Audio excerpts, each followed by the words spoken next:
वाराणसी में circuit house स्थित सभागार में जिला इलेक्ट्रिसिटी कमेटी की बैठक अधिकारियों व जनप्रतिनिधियों के साथ निर्धारित समय पर संपन्न हुई। मीटिंग संपन्न होने के बाद भी अलग अलग जनप्रतिनिधियों का सुझाव लेना व उसे मीटिंग का अंश बनाना मीटिंग एवं संसदीय परंपराओं का घोर उल्लंघन एवं अपमान है। दिलवार मीटिंग का आयोजन करना एक तरीके से संसदीय परंपरा में विपक्ष और पक्ष को बांटना बहुत ही चिंताजनक है। ये एक चुने हुए सांसद की अवहेलना का प्रश्न है।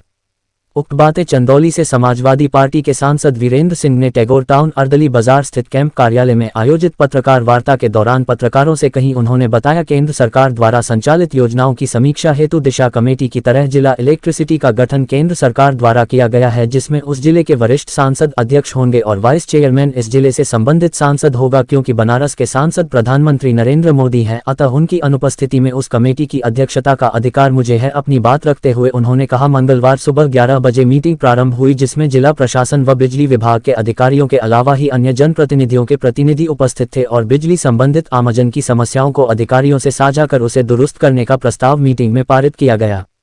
किंतु मीटिंग समाप्ति के बाद भी जिस तरह अधिकारियों द्वारा किसी दल के नुमाइंदे की तरह अलग से अपने सुझावों को मीटिंग का अंश बनाना संसदीय परंपराओं का उल्लंघन है, जिसकी शिकायत हेतु मेरे द्वारा लोकसभा अध्यक्ष, केंद्रीय ऊर्जा मंत्री, मुख्यमंत्री उत्तर प्रदेश, मंडलायुक्त वाराणसी व पूर्वांचल विद्युत वितरण निगम के प्रबंध निदेशक को पत्र लिखकर ऐसे अधिकारियों के खिलाफ कार्रवाई के लिए कहा गया है। यदि उनके खिलाफ कोई कार्यवाही नहीं होती तो संसद सत्र में मैं इस तथ्य को उठाने का काम करूंगा।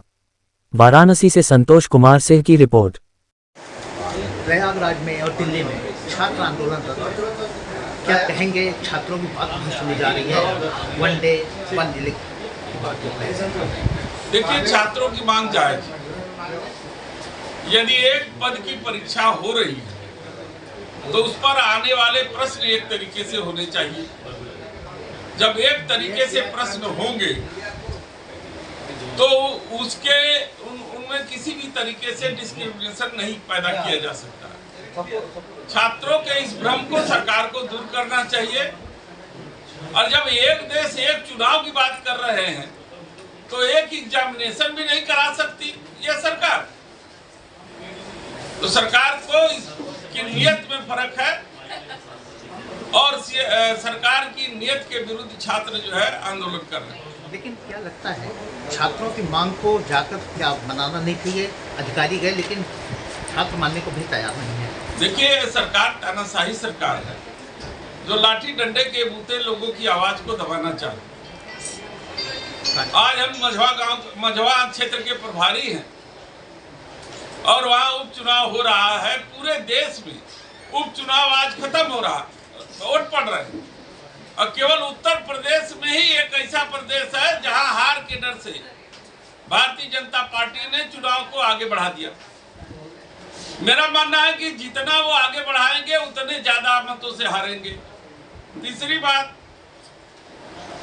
कि आज मैं उस क्षेत्र का प्रभारी हूं, मुझे कार्यकर्ताओं के हाथ से फोन लगातार आ रहे हैं कि अधिकारियों के द्वारा उनको जो है धमकाने का प्रयास हो रहा है। हमारे कार्यकर्ताओं को थानेदारों के द्वारा बंद करने का प्रयास किया जा रहा है। झूठे मुकदमे में फंसा करके उनको धमकी दी जा रही है। प्रधानों के खिलाफ जांच करने की बात की जा रही है। तो ये जो है कि अधिकारियों के बूते जिस तरीके से लाठी और डंडे के सहारे सरकार जीतना चाहती है, इसके मनसा जो है खराब जो है वो पूरा नहीं होगा। हम लोग मझवा में करीब 50,000 मतों से जीतने जा रहे हैं। सनातन बोर्ड क्या होता है? देखिए, सरकार देश हित में कोई भी बोर्ड अगर सरकार गठित करती है और संविधान के अनुसार गठित करती है तो हम लोगों को कोई तो क्या लगता है कि होना चाहिए? मैं तो कह रहा हूँ, यदि सरकार परीक्षण करा ले वो संविधान के अंतर्गत सही है तो किसी को क्या आपत्ति हो सकती है। सर, एक अहम सा सवाल, महाकुंभ हो रहा है अगले साल, ऐसे में जिस तरह की मांग संतों की तरफ से आ रही है कि गैर हिंदुओं का प्रवेश वर्जित हो, और क्या कहेंगे, क्या ये मांग उचित है? देखिए, ये चीजें सब चुनावी एजेंडा है। कुंभ पहली बार नहीं लग रहा, लेकिन पहली बार ये हो रहा है कि दो संत आपस में जगह को लेकर के मारा किए। तो इन सब चीजों से बचना चाहिए। संत हमारे आदरणीय हैं, कुंभ हमारा पवित्र तीर्थ है और उसमें जो स्नान करने की मनाही जो है नहीं है। वो सब जिसके मन में आस्था हो वो जा करके कुंभ में स्नान कर सकता है।